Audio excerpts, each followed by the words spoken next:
Namaste, my friend. Welcome to Bhakti Yoga Conference. This is Grace in an Age of Distraction. This is the theme for this really gathering that we have. And it's a historical gathering here at Harvard Divinity School with over 40 prominent yogis, scholars, monks, musicians, and really sincere practitioners of Bhakti Yoga. And we're just so grateful to have you here with us. Our wish, our hope is that you walk away with ideas and inspiration and perhaps new perspectives as you walk on your spiritual path. And obviously many of you are curious and intrigued by Bhakti. We have over 3,200 registrations so far, so we're gaining momentum. So many people want to be a part of the conversation, and a smaller subset of us here live in Zoom. So thank you for those live. Thanks for watching the recording. If you have questions, today, well, I'm going to introduce our speaker in a second, but today is a great day to ask questions. I'm going to spotlight our speaker so that we can say a few words about him before we kick off.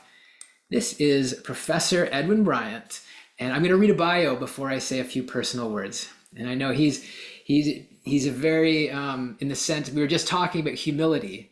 And so he's not going to want me reading this, but I must read his bio for those that don't know him. Edwin Bryant received his Ph.D. in Indic languages and cultures from Columbia University.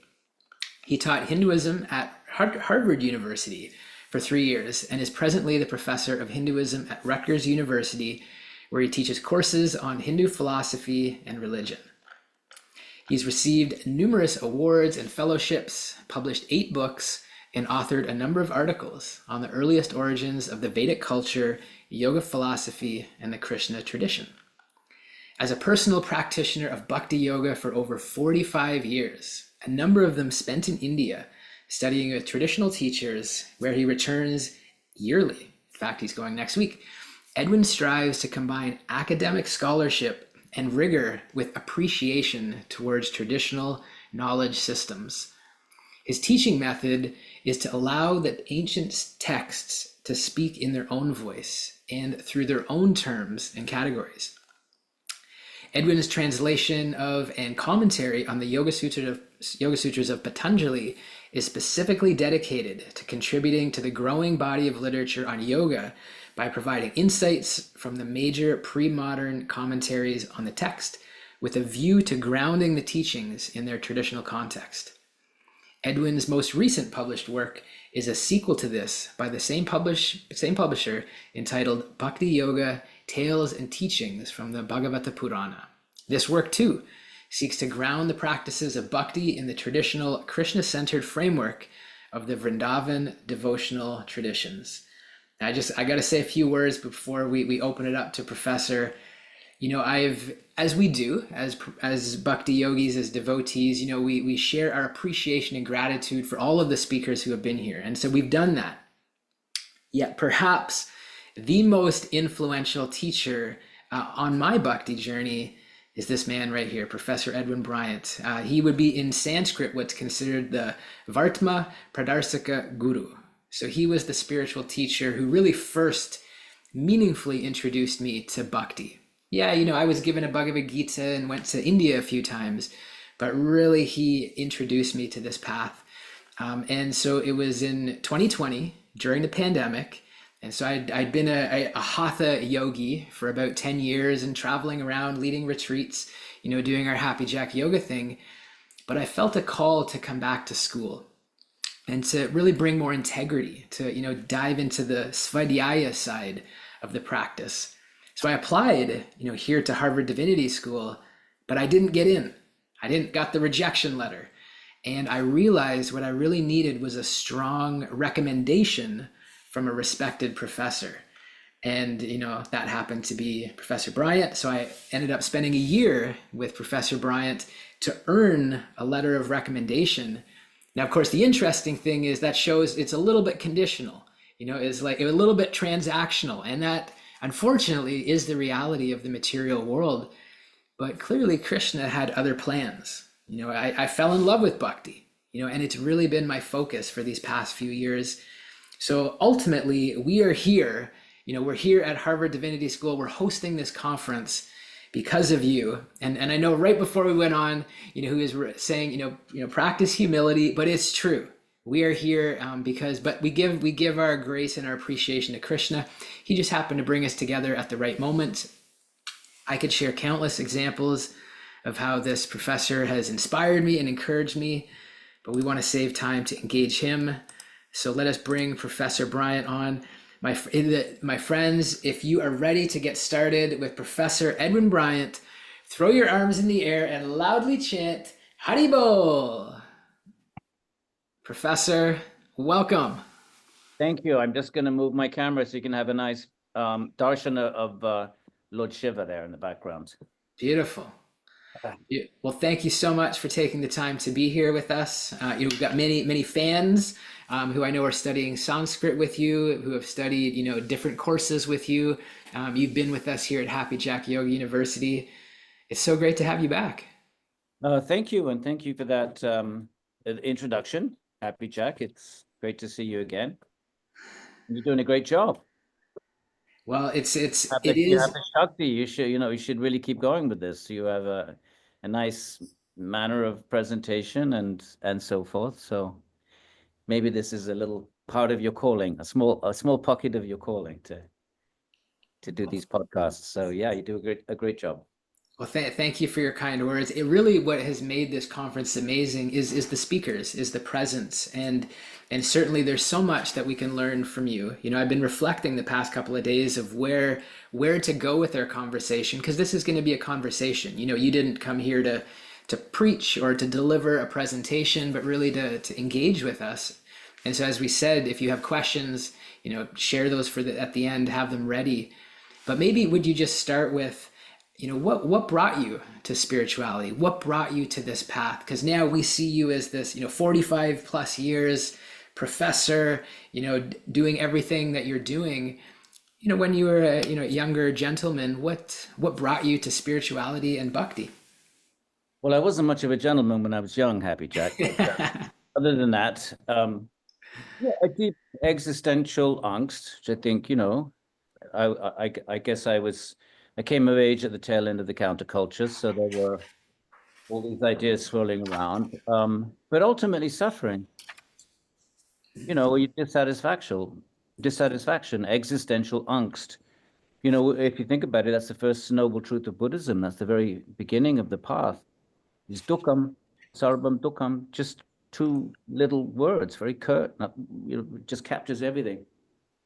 That's the first of the noble truths, and then built on that, there's suffering, and then built on that, there's a reason for it, and then built on that, there's a state beyond it, and built on that, and there's a method. So really that fourfold path actually pervades all the moksha traditions.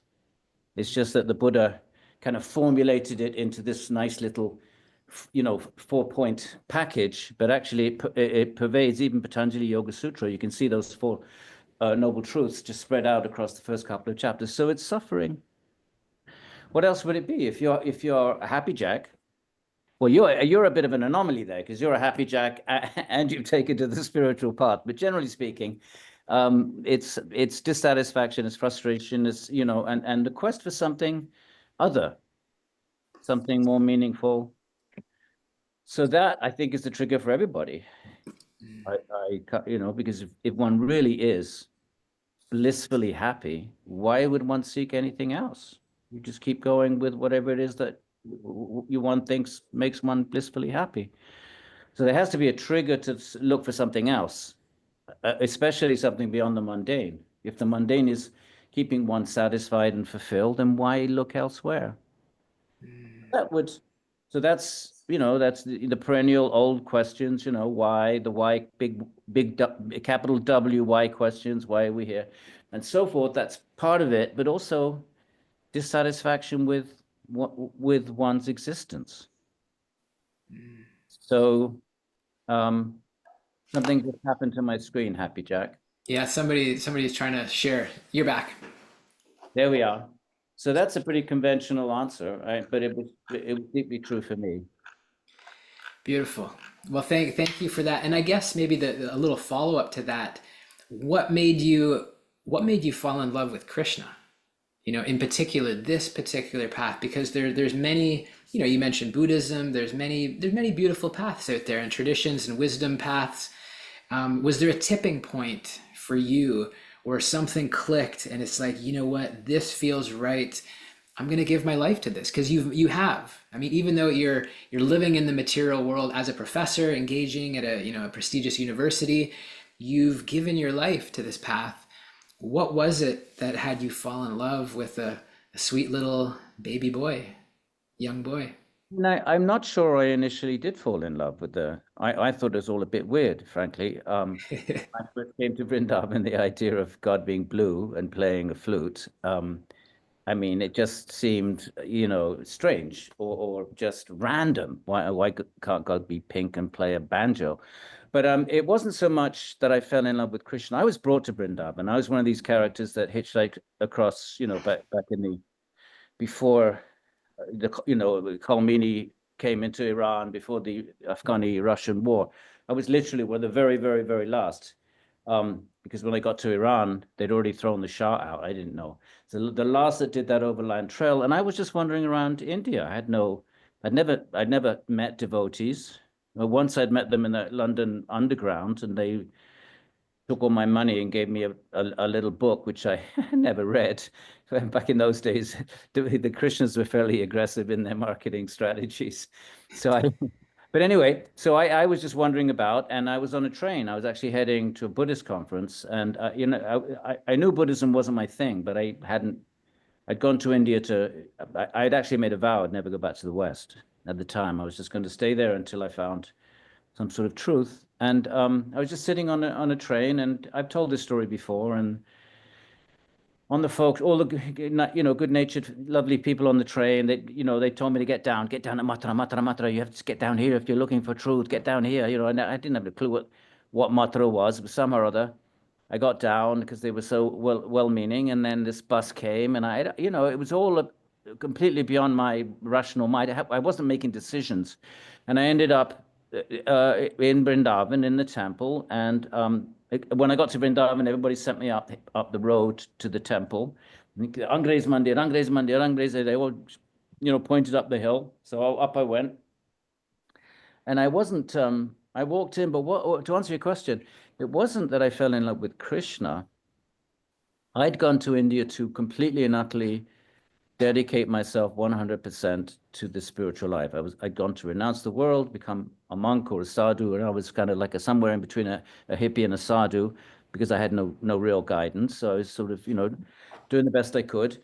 And what attracted me was the intense, absolute fervor and dedication of the devotees. They were 100% committed to the practices, to their devotion to Krishna in the various modalities that one can, be connected to Krishna. And I wanted that. I wanted that intensity of commitment. Whatever one can say about the Hare Krishnas back in the 70s, and there's lots of things the good, the bad, and the ugly, but there was an intense, absolute surrender um, at the level that I was looking for. And so that's what sort of sucked me in, essentially. It was the Sangha. It was the association of the devotees. But it's not that I fell in love with Krishna. I thought it was a bit odd, but pretty soon I became enchanted with little Lala Gopal. I've never ever been able to excise him from my heart. I've never been able, and I've gone through little periods where you pull everything apart and you think, well, why am I following this straight? What am I doing? Well, I'm following this path of Bhakti Yoga. And then you pull it all apart and then you put it back together again. It's kind of healthy to do that, by the way, periodically. But Lala Gopal has always been ensconced in my heart. So I guess I'm not sure I could say I'm in love with Gopal, because love is a gift actually from God. It's not something that you can manifest from your own emotional resources. It's a gift. But I can definitely say he remains in my heart. He's the Lord of my heart. I always turn to Gopal whenever I'm in any kind of state that I need, that I need to have a connection. It's always there. So bit of a long-winded answer. I wish I could say, my hair stood on end the first time I saw the deities, but that wouldn't be true. Well, I appreciate your honesty, and so it makes me think about, so for many of us, Western, of course we've got people from all around the world here, but for many of us Westerners, maybe we come through the path of yoga asana, through the Main Street or Main Street studios, and so how can a Western yogi build that relationship with Krishna? Because you said, as you said, the first time you thought it was a little bit weird and it's hard to understand, and why not pink, why blue? Because to tie in a question we had previously from a student who had said that the Gita seems a little bit intense and hard to make sense of, as does the Bhagavata Purana, for a Westerner. So how can we, but someone who genuinely wants to, how can we open our hearts and open our minds to these texts? Any suggestions of how we kind of cross that gap from, hey, this feels good doing these asanas, a little bit less stress, a little bit better in my physical body, connected to something, to actually being able to meaningfully engage this tradition? Well, I mean, if the question is how do we go from asana to, kind of a madhurya bhav, let's say, I think the first step would be a theistic one. The Gita and the Bhagavata Purana, most especially, are theistic, monotheistic texts.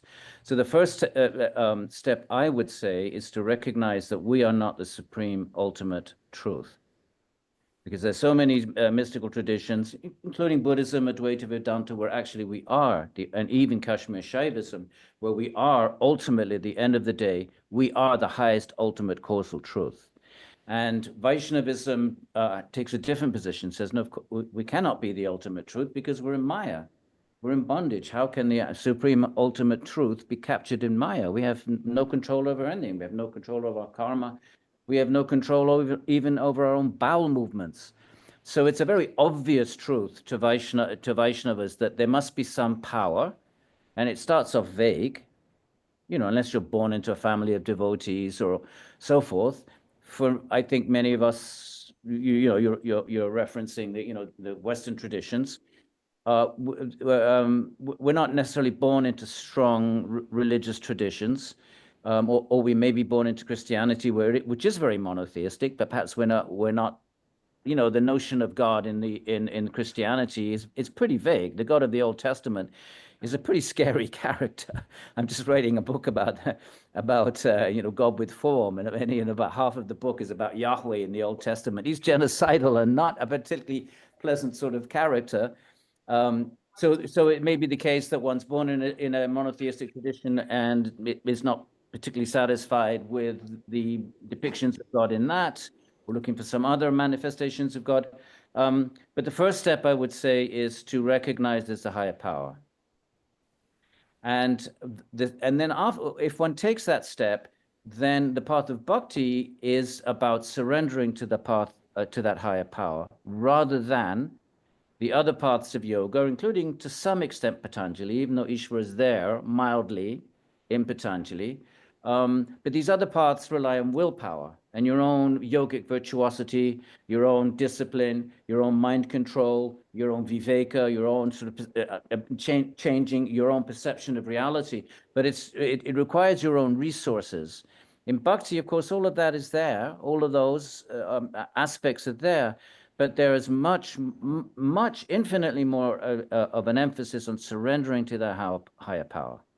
So the first step is recognizing there is a higher power eternally, not just while we're in Maya, that we do bhakti and then we become, the ultimate, not like that.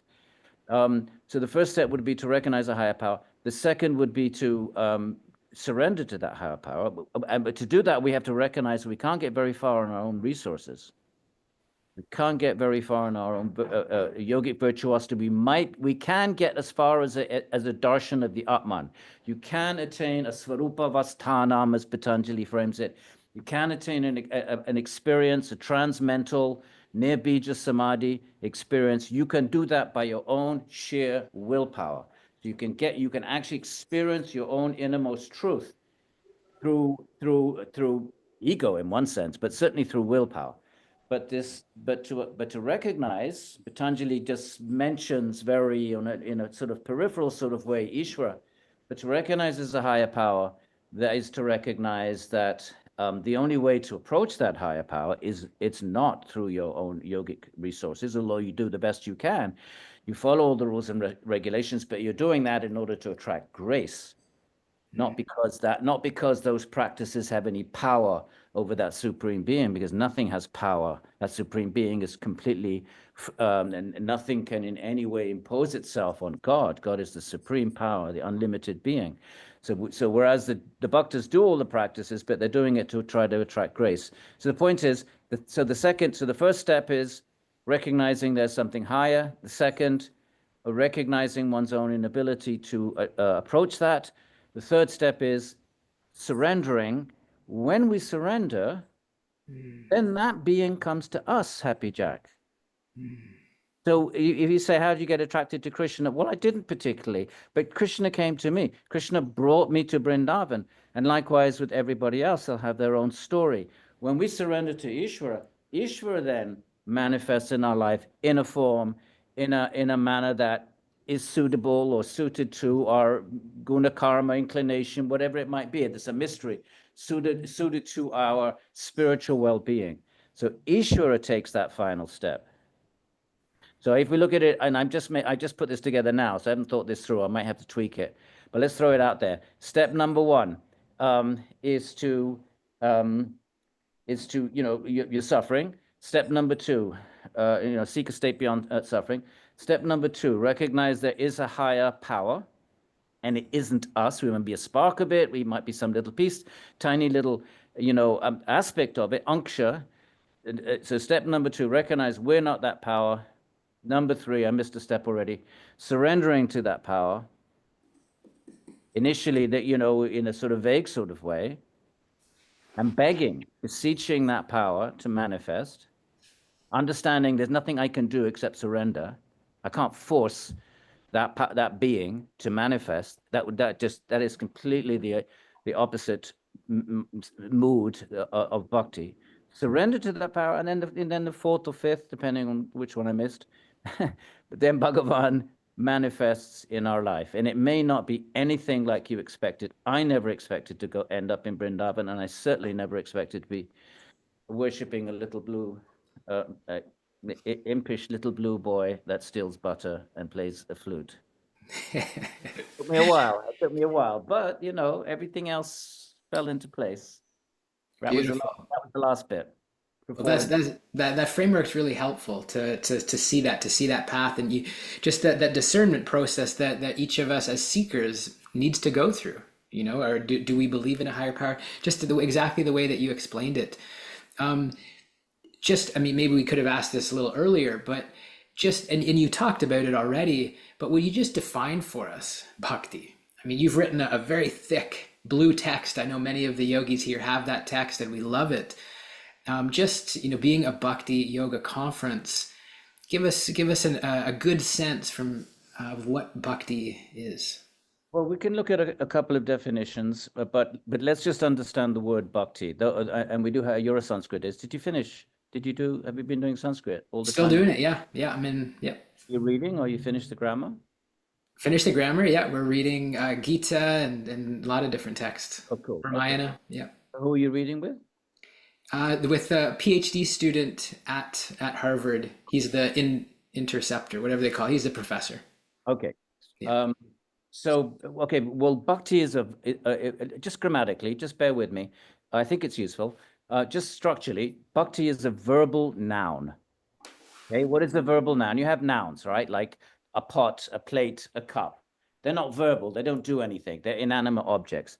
And you have nouns which are verbal in nature, like to give a talk, to go for a walk. So a talk and a walk are nouns because you give a talk, but they're verbal. So bhakti is a verbal noun. It's something you do. A verbal noun is it's action in it, as opposed to other kinds of nouns like cups and plates and walls and doors, which there's no action involved. They're just inanimate objects. Okay, but they're all nouns on one level because they govern verbs. So that's how they're nouns. Okay, so bhakti is a verbal noun. It's something you do. right? So verbs, even though it's a noun, it's verbal.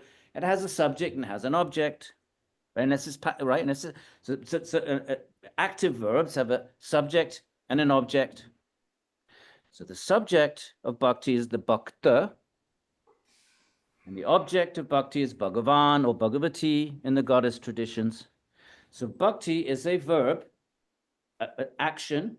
It's an action verb that connects the subject and the object. It connects a bhakta to Bhagavan. Okay, it's the connecting link. Okay, so that's just from a grammatical point of view. Bhakti is, it's defined differently. There's a Bhakti, Narada Bhakti Sutras. Right at the beginning, we get different definitions, and and Vyas says it is, puja, and this one says it is that, and then Narada says, okay, everyone, he gives 3 or 4 prominent voices there, he represents their opinion. He says, it is service. Narada says it is service. It is service to Bhagavan.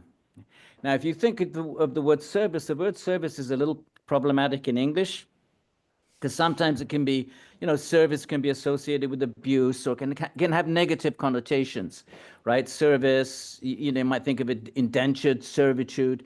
So it doesn't translate well. But the Sanskrit word seva doesn't have those kinds of connotations. So seva tends to be a pure thing, a lofty thing, a desirable thing. And service is, if you think, what is love? Right? This word that we bandy about so loosely, really. And what is it actually? It's to try to please. If you love someone, or you try to please the beloved, you want to make them happy. That's love. It's not about yourself. It's love. It's not selfish. It's love. It's about the other. And what is it about the other that love inspires one to do? You want to please the other. So therefore, one engages in acts that please the beloved. So you do this, but you don't do that, because my beloved likes this, doesn't like that. And the entire intentionality is to please the other. Obviously, it's mixed, like you said at the beginning. Well, you got the letter, you put Rutgers, you snuck in through the back door. That's fair enough. So for us, it can be mixed. But the ideal is to sort of purify the selfishness, and to do acts which are pleasing to the beloved. So in the Krishna tradition, so then the next question is, well, how do we know what pleases the beloved?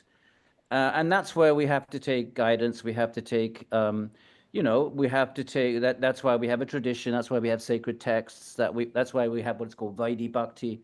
We have things that our predecessor devotees over the course of many, many generations, in fact, hundreds, even millennia, have handed down and preserved in the form of the sacred texts, handed down in the form of living lineages. Great beings, there's no reason to question it. They're not out to cheat us. They're not asking for our money.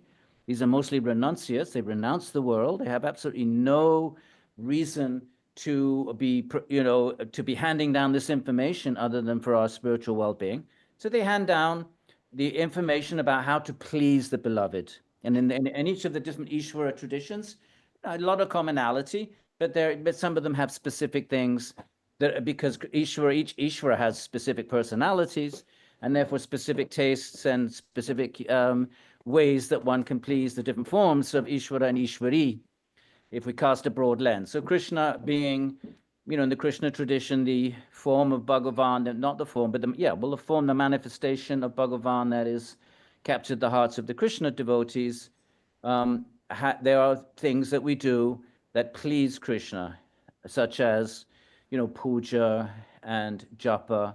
And so we follow these practices simply out of humility, and also because otherwise, how the hell do we know what pleases God? How do we know? We're just going to rely on our mind to make stuff up. What's our mind going to come up with? Well, I know how to please my dog, and I know how to please, my significant other. Well, how about I just do that? I mean, that's pretty. Our mind is only going to be able to manifest what's already in it. Minds can only manifest thoughts. There's no magical thinking. The thoughts that are in our mind, that's all we have. And so when we're dealing with something completely transcendental like Bhagavan, we need assistance from the outside. Our thoughts are not going to be sufficient to tell us how to go about pleasing God. Mm. Because the only samskaras we have are how to please people in our day-to-day life. So therefore, we take, and of course, part of that path of surrender is to acknowledge one's tininess and limitation and inability to do anything without help. That's fundamental to any path of bhakti, in any tradition. We take help from the outside. Where do we go? Well, it makes sense to go to the traditions that have been around for 2,000 years, established vast corpuses of literature, been verified generation after generation after generation. We're not just going out and asking some random stranger in the park, but that's what tradition is.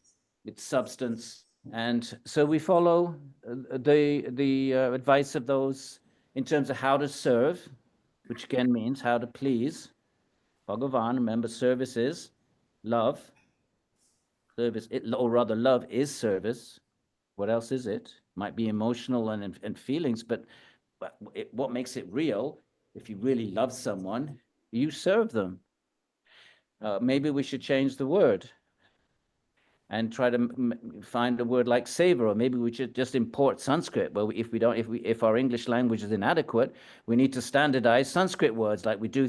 Karma's become standardized, and moksha's become standardized in the West, and various words have. So maybe we should standardize the word savor, because there isn't really an appropriate word in the English language. Mm. Perfect. Beautiful. Thank you for that comprehensive answer, just to understand exactly what bhakti is. Um, and I'm going to jump around a little bit, just because this is what I love about Professor Bryant. He's just ready to handle whatever we throw at him. So have your questions ready here soon.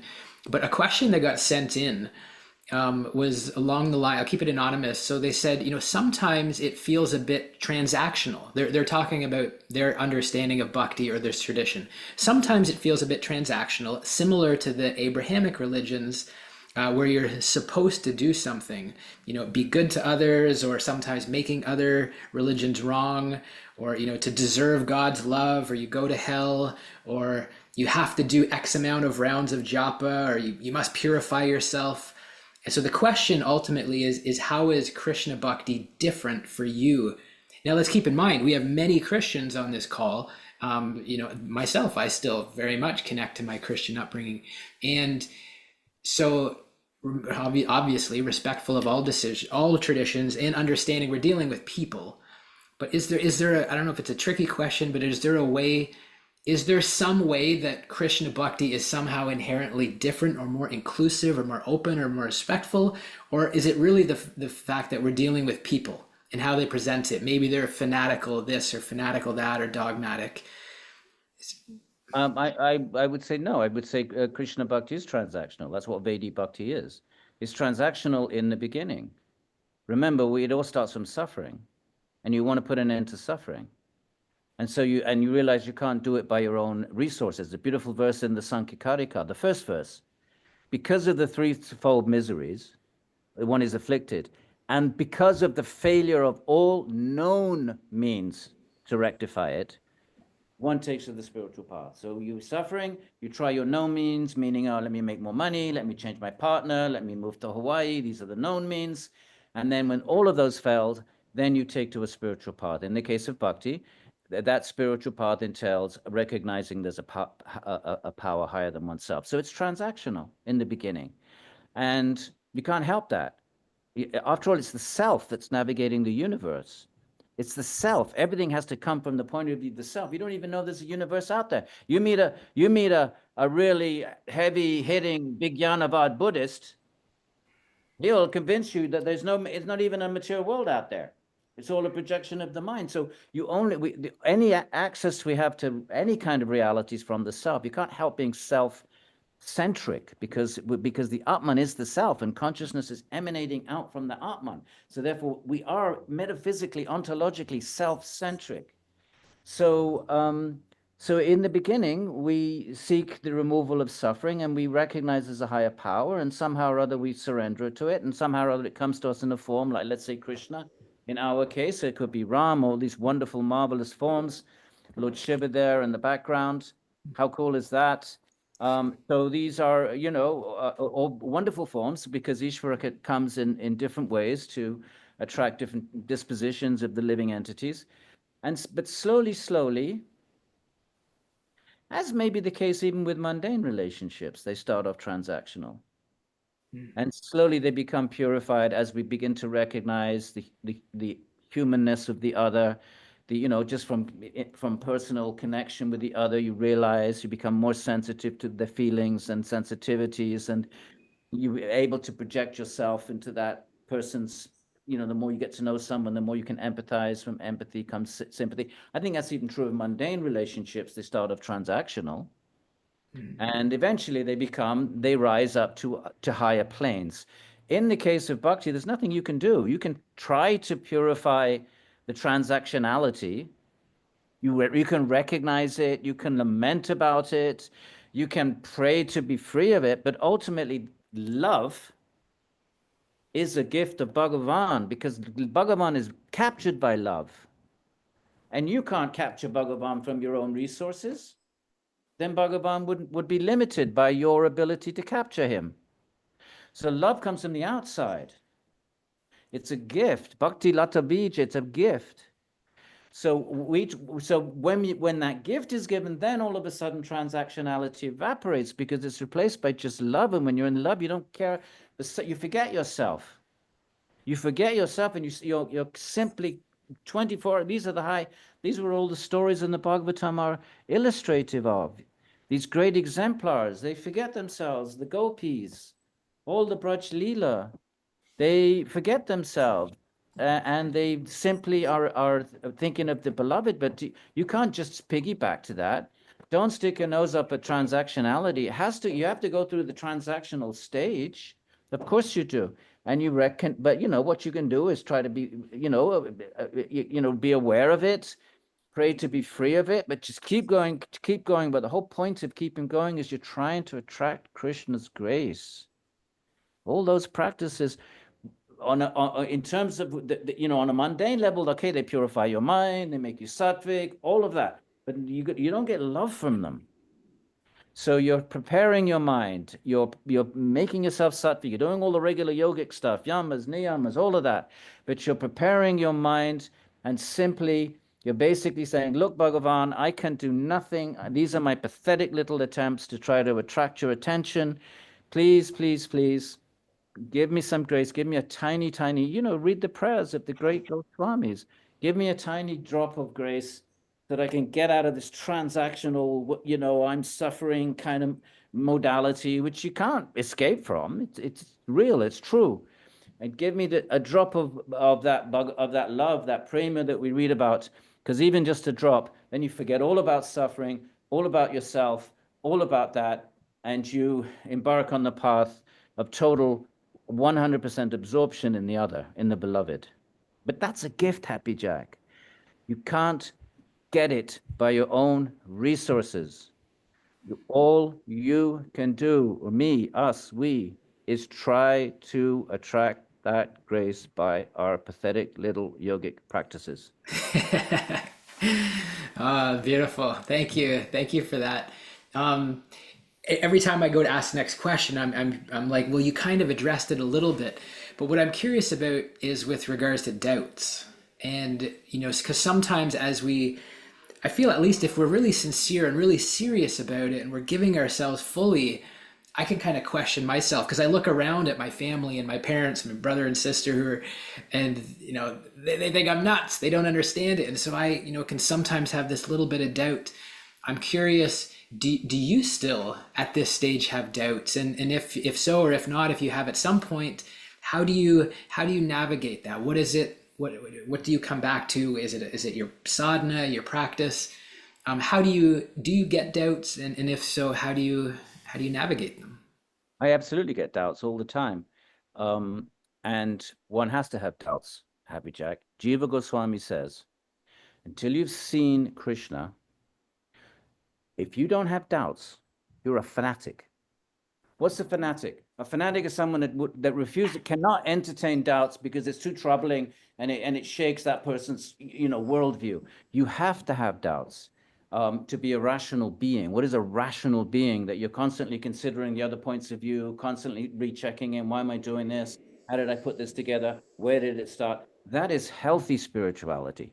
You've studied Indian philosophy. What does it start with? What are the opposing points of view? What do the Buddhists say? What do the Advaitins say? What does Sankhya say? Now, what do we say? And why do we say it? How do we respond to this? How do we respond to that? It starts with the doubts. Indian philosophy, every single commentary that you read, it starts with the Purva-paksha. You know that. You've studied Vedanta, I'm sure, and these other traditions. So doubt has to be there until we've had darshan of Sri Bhagavan.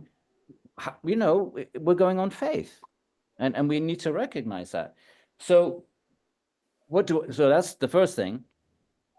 Then what to do? What I do, periodically knock it all apart, pull it all apart, and say, wait a minute, why do I believe this? Okay, why do I believe Krishna's blue? Okay, because I believe in God. Why do I believe in God? Because I believe there's an intelligence behind the universe. Why do I believe there's intelligence behind the universe? Because there's order, and it's certainly not me, because I'm such a jackass. It is insane to think that we are somehow God. It is delusional. It's like someone in a mental asylum thinking they're whatever it is, Jesus Christ.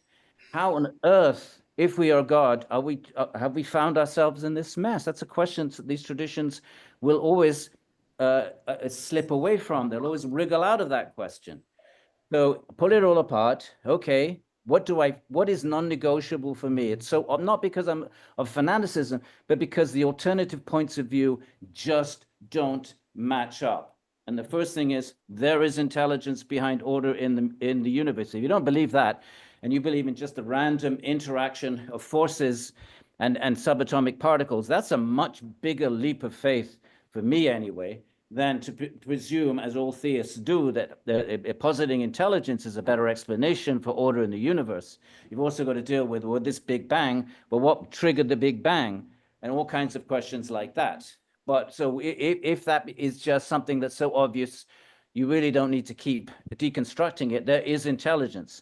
So let's call it God, call it Ishvara. That's what Ishvara means, actually, the one who has power. Ish is power. So therefore, that's the power of creation. So then, okay, well, if there's an Ishvara, and it must be intelligent because there's order and there's organization. So therefore, the next thing is we can't understand it with our limited mind, but it makes perfect sense to suppose if there is a creation, we are here, it's teleological, there must be a purpose. That makes better sense, and you always considering the opposing point of view, like the philosophers. What's the opposing point of view? If I say there's a purpose, if there's no purpose, then it's purposeless. Then is that a better answer? So you start off: is there intelligence? If I say no, there's no intelligence. How do I explain order? So you go through this kind of process, and then okay, you end up with a Ishvara, and then if there isn't Ishvara, is it more feasible that Ishvara will sort of reveal or communicate something about himself, herself, or not? And it makes more sense that if things are organized, if we're alive or only a certain period, if there is some sort of goal of life, it makes more sense to suppose that there's some kind of revelation, information coming from Ishvara than not. So then you say, let's call that revelation. Let's call that scripture.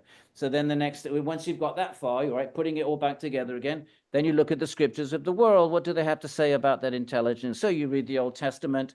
Maybe that doesn't do it for you.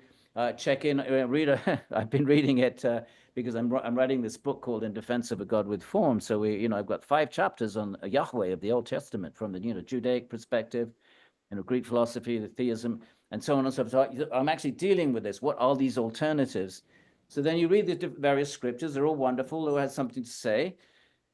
And then, in my case, and I get for me, the Bhagavata Purana just takes me to a level that is just, I cannot find that depth of information. I can't find that depth of much as there is information and jnana and wisdom in other traditions.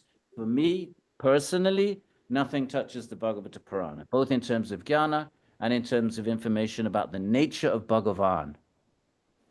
I mean, the Christian tradition is very attractive because Christ as the Son of God. But when you start asking questions about the God the Father, Yahweh, and by the way, Jesus Christ accepts the Old Testament and he accepts Yahweh. Go and read the stories about Yahweh and see what that does for you. Read about, extermination of whole communities, whimsical, and all of that. Read that, and then decide if that's the sort of God that you feel you're attracted to. Read the other traditions, see what they have to say, see what God has revealed in the other traditions, and then you come back to, at least in my case, I come back to the Bhagavad Purana, and for me, that revelation is um, is incomparable, and therefore I periodically revisit those steps, pull it all apart, and I end up reassembling it. That doesn't mean, of course, that there's not wonderful. I mean, Jesus of Nazareth is a very, very attractive manifestation of the divine. So it doesn't mean in any way being exclusivistic. I know I've said a few a few things about Yahweh, but really read the Old Testament. It is pretty it is a particular manifestation of God that is very different, let's say, from Braj Gopal in the 10th book of the Bhagavad Purana, and you take your pick. So with Okay. it in one form does not mean in any way um, denigrating or rejecting, and periodically embracing and even frequenting other forms and appreciating other forms. But actually, monotheism is monogamous. Like even mundane love. If you are really deeply in love with someone, why, if you share, if you're polygamous, that let's say you have five partners, well, your love is being shared, so each one is only getting 20%. So if you want it to be completely and utterly the deepest type of love, has to be 100%. And if it's 100%, it's not being shared. So monogamy in monotheism is not sectarianism. It just means this is the Lord of my heart. I have no love to give anyone else because it's 100%. What does 100% mean? That's what bhakti requires in the high if you really want to go all the way.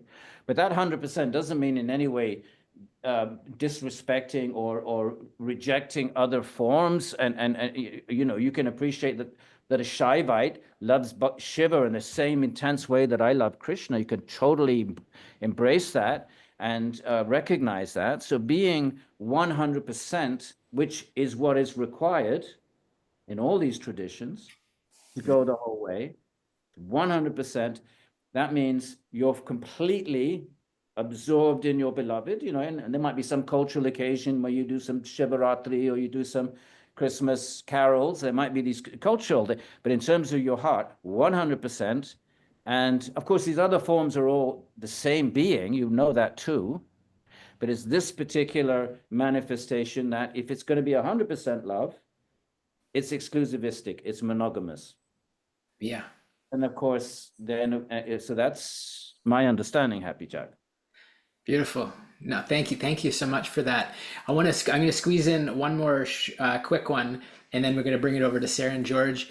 I just wanted, if you would, Professor, share a little bit about your sadhana, and then the second part of that question is, what would you invite us, those much newer to the practice? Because if we read the Bhakti Rasa Amrita Sindhu and 64 ways to practice bhakti, I mean, it can get complicated, it could get overwhelming, and there's intelligence in keeping it simple.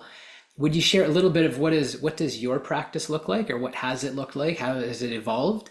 And then what would you invite for us or those of us here to kind of just getting started? And then keep in mind, we'll take another question.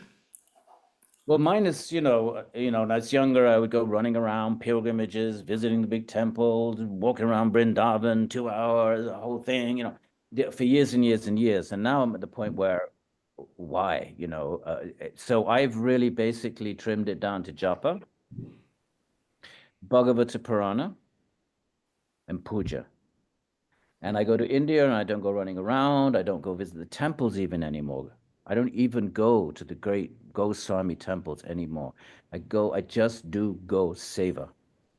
So I don't know if it's age and the the sort of Shakti of the body is diminishing, but I think it's if one is young and Rajasic, it's great to do all these things and all the parikrams and visit all the temples and ring all the bells. But after 45 years and you're still the same idiot you were 45 years earlier, you start thinking, okay, well, wait a minute, how about we just focus? So these are the mainstays of the Gaudiya tradition. It's japa, there's no question. That's like it's like President Trump, the president of the United States has a red phone on his desk, which connects to the red phone on the desk of the the Kremlin. It's a direct line. Japa is a direct line, but the mind has to be absorbed in it. If it's not, then it's like you were on the telephone and your mind is somewhere else. It is a direct line to Bhagavan, and you can experience that. And the Bhagavatam is just so, I mean, you open up any page and it's just so full of inspiration. And, puja, some devotees are not really into it. I just happen to just love the idea of, cooking for my deities and, go out, come home with some flowers and some, some like whatever it is, some raspberries that are ridiculously priced at, 4.99 for a tiny container, but I would never buy it for me, but I'd buy it for Bhagavan or maybe for Radharani, maybe not for Krishna, but for Radharani. So, that becomes very personal. So those are the three things. Now, there's a lot of stress on association. I'd be a little bit careful there. My own teacher, Haridas Shastri, used to say, your Sangha are the texts. He said, if you don't understand this, you'll fall down. The texts, because the texts are Sangha, they are the great minds. After all, when you're associating with devotees, what are you doing? You're sharing your mind and you're hearing the other person's mind. So there's an exchange of words. But what is the Shastra? They're words from the minds of great beings that are going into your mind and creating vrittis. So I think now I'm at the point where I'm not so interested in, big associations of devotees, big kirtans, big this and big that. I'm grateful to have 3 or 4 or 5 friends that I can actually be an honest, not put on a show of being a devotee. And there's a certain protocol and there's a certain superficiality sometimes in in social context and even devotional social context. We're kind of sort of trying to project an image of being a good devotee and how many, well, how many rounds did you chant or whatever it is. We sort of tend to brag a little bit about our practice. None of that's useful. It's not bad. It's devotional, but it's not. After a while, that starts to become, that starts to wear off. So if you have 2 or 3 devotees that you can actually really be vulnerable, insecure, even doubtful, even occasionally atheistic with, when you really go through the dark nights of the soul moments, some kind of devotee association. That doesn't necessarily mean going to these big temple affairs. It's fine. I'm not saying that's anything wrong with that, but if that starts to become a little, I don't know, not superficial, that's the wrong word, but a bit too social, don't feel that's a must. It isn't. The actual supporting pillars of, you mentioned 64, Jiva, Rupa whittles it down to 5, but one of those is residents in Brindavan. I don't think that's necessarily the case anymore. The Brindavan today is not the Brindavan of the 16th century. You're much more likely to get overwhelmed by chaos and corruption and pollution and, not necessarily, which don't necessarily generate devotional thoughts unless one's on a very high uttamadhikari state. So distilling all of that, the essential practice, and you can do it at home. There are people that get put off by devotees. I mean, so many people, they have devotional inclination, they go to a temple, they find devotees are a little bit fanatic, a little bit dogmatic, and they may be put up by the whole guru thing, all this guru worship and adoration, and, there's a lot of ego, and some, members of the sannyas order, there are people that take these positions because they're positions of power and adoration. They may not necessarily be pure devotional reasons for doing that. And there are plenty of people that are put off by that kind of a culture. I certainly am. the sort of top-heavy guru, macho, sannyasi, and all of the, worship and groveling about Maharaj. That's not necessarily going to attract everybody. Don't feel you need to be attracted to that. I'm certainly not. And even if you go to the temple, you don't need to get sucked into that aspect. You can just respectfully keep a respectful distance from it. You don't have to get caught up into this whole. It can get very guru culty. Aspects of Gaudiya culture can get very cult-like in terms of too much emphasis on a person and so forth. So therefore, what am I saying? If you have two or three really time-tested devotee confidants, then that you're blessed. If not, the scriptures are your sangha. The scriptures you can take, that is your sangha. So japa and Bhagavatam, I would say, are two indispensable. Mm. So any form of Krishna bhakti. Now, other things, living in Vrindavan, obviously that's, Vrindavan is where Krishna is. You can rework that idea and then just say, well, Vrindavan is wherever devotion is. I would say those two things. And then if you have an inclination to puja, and not everybody does, don't feel if you're not into puja, don't feel that that. Remember, any one practice of bhakti, the Bhagavata says, any one, you attain perfection. You do not need to do all of them. If you're not attracted to kirtan, sometimes for me, kirtan is just too noisy and it just, you know what I mean? When you get old, it's just, all the jumping up and down. You don't want to be around that. It's okay. And sometimes you don't want to, maybe puja isn't your thing. You find one of these practices, and that gives you the complete and utter love of God. Whether it's japa I think is more or less is indispensable. But japa, and then I would say I would add Bhagavatam to that. Boom. That's all Nice. you, Jack. Yeah, that was excellent. We just got a couple of minutes, but I want to bring it over to Kent, UK. Sarah and George have a question. Welcome. Hi, Professor Bryant. It's Hi. lovely to hear from Thank you. We've watched all the courses, so we Yes. feel like we know you Yes. already, and we're Well, very we're grateful. fellow Brits. I'm Right, from the yep. Isle of Wight. You know that, right? I haven't. Yes. Yeah. Yeah. We'll do a quick question. So we're reading the Bhagavatam Purana, the full Yeah. set. And I wanted to know, what is your personal feeling currently towards whether this book is historical fact, and whatever your personal feeling is at the moment, how did your mind change to have that feeling? So if you do believe it's fact, how did you take that on? Because a lot of it's very fantastical, but people who Yes. haven't read it, it's there's a lot in there, and I'm kind of more of the I can get my head around that God is unbelievably powerful, and of course He could do these things. Whereas George is struggling a little bit more with that sounds really bizarrely fantastical, and how do you reconcile that? Yeah. You never do. You're in a constant state. If you're trying to reconcile it, you will always be in a state of cognitive dissonance. My PhD, I went back to academia. Initially, I never dreamt I was going to get a PhD. But anyway, I ended up doing my PhD dissertation in quest of the origins of Vedic culture. It was exactly to try to answer this question. I thought, okay, what can academic scholarship say about the prehistory of Bhagavatam I was interested in.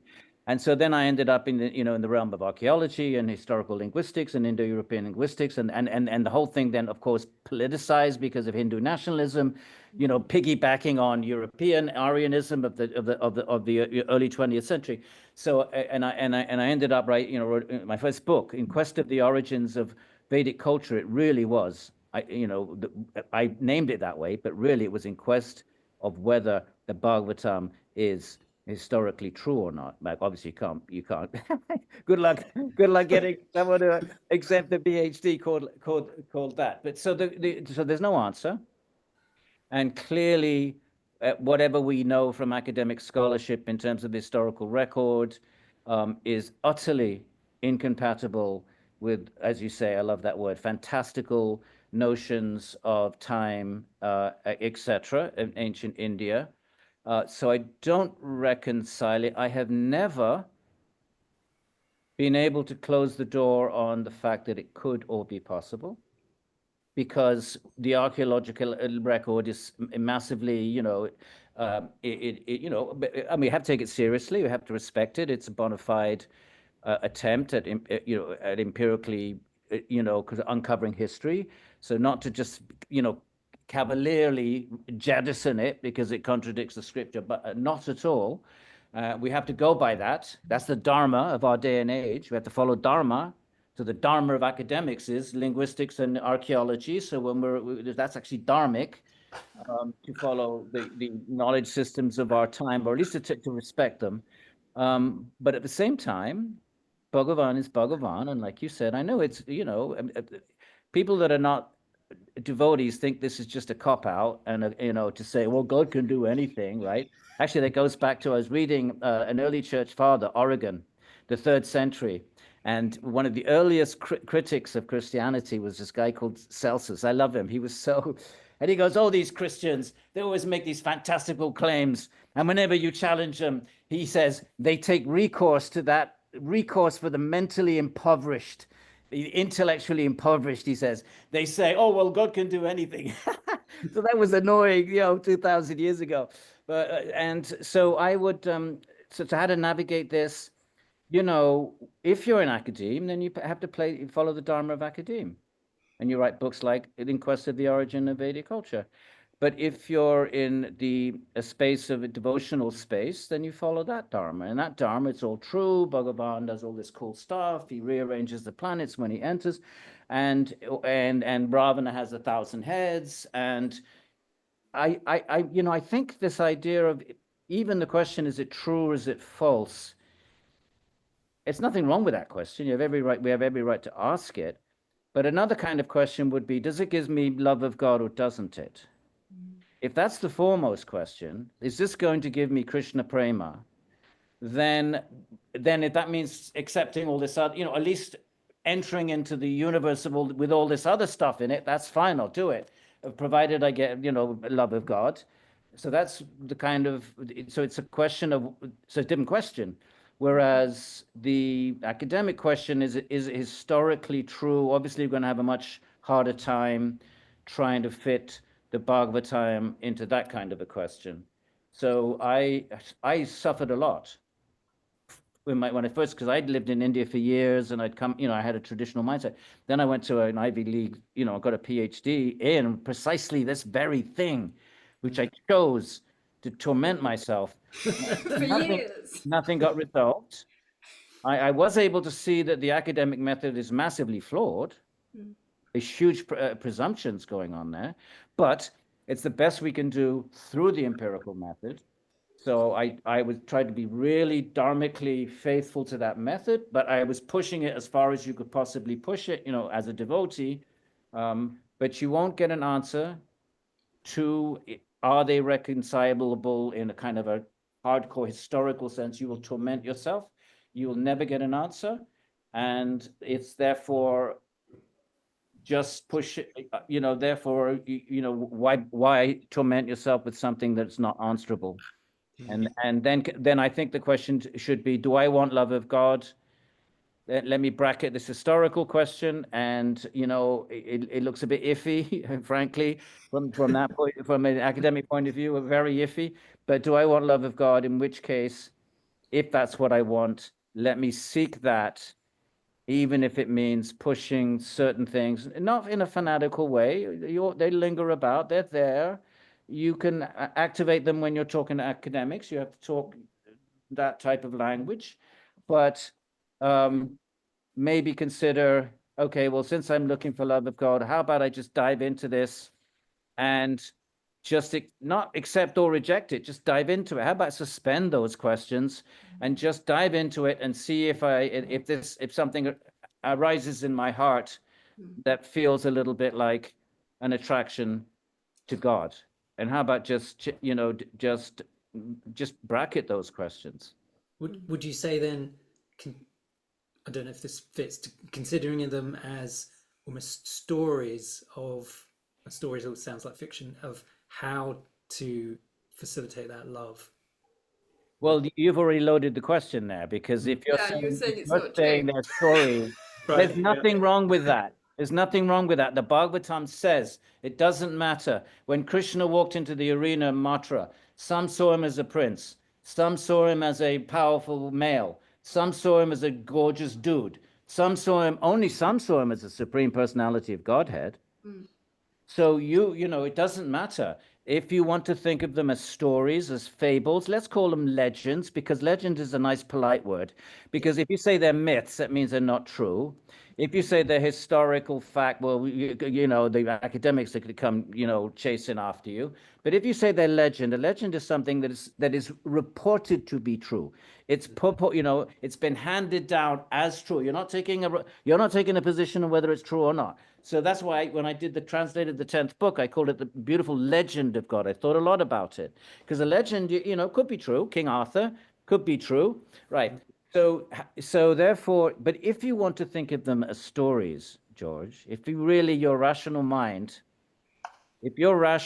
just cannot, and there's nothing wrong with this, your rational mind is informed by archaeology and linguistics and, you know, the academics of our day and age. If your rational mind cannot accept the actual factuality of the stories, fine. Fine. Accept them as fables. Accept them as a medium that can still give you love of God, as long as you don't throw that bit out. If you throw that bit out, then they're no longer a spiritual source, a useful spiritual source for you.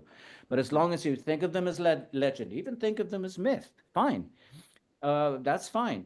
But once you've done that, then bracket that, and then go into them seeking love of God. Do whatever your rational mind needs you to do to compartmentalize them into a niche that works for you. And then bracket that. You've done that. Okay, they're myth. Okay, they're stories. Okay, the Brahmins made them up. Okay, they're real. Put it into a bracket that works for you, a niche that works for you, and then enter into the stories and let them tell their own tale. Bracket your rational mind. Let them work their magic, because they will work their magic. Thank you. Wow. Thank you. Really So good. Outstanding. Well, let's send some love, high vibes to Kent, UK, Sarah and George. Thank you. Wonderful question, and such a gift of a response. Wow. Every time, you know, we get to spend like an hour together, Professor, I feel like I make significant advancement in my bhakti just with your association. And this is, you know, of course, the texts are the most pure, as you said, as Sangha, but it really is a blessing to spend this time with you. We've gone over. You've got things to do. Everyone has things to do. Could you give me 2 more minutes? You got it. Yeah. There's a tiny little bit of possible middle path here, and that is where something could be true but not true in the historical realm. It is also possible that one can go into a samadhi state, and, you know, in the same way as when you're in regular samadhi, you actually check out of the material.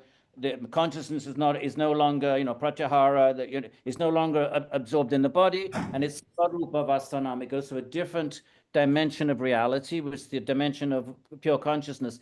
One could also say that these stories are true, not in some historical 2,000, 5,000 year ago sort of way, but they could also be, I'm not promoting this, I'm not saying this is true or not, but if one wants a middle space that's not saying absolutely they're true or absolutely they're historically false, you could also take a position that they are going on in a transcendent realm, and the great Goswamis, the great Bhaktas, in their samadhi states, their body is historically situated in this realm, but their consciousness is entering into another realm where these stories are eternally real and true in a factual sort of way. I just wanted to throw that out there as, you know, that's not really the Gaudiya position.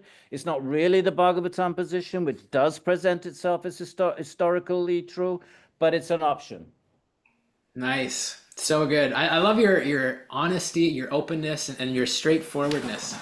Thank you so much, Professor, for spending this time with us. Thank you all for here live, those catching the recording. Underneath the YouTube video, we'll share a link to Professor Edwin Bryant's website. He's got a lot of cool things going on, a bunch of free courses. You want to study Sanskrit, a lot going on. So check out his website. And my friends, make it an amazing rest of the day, and we will see you soon. Hare Krishna. Hare Krishna. Hare Krishna. Ki jai. Krishna, thank you so much. Thank you. Thank you.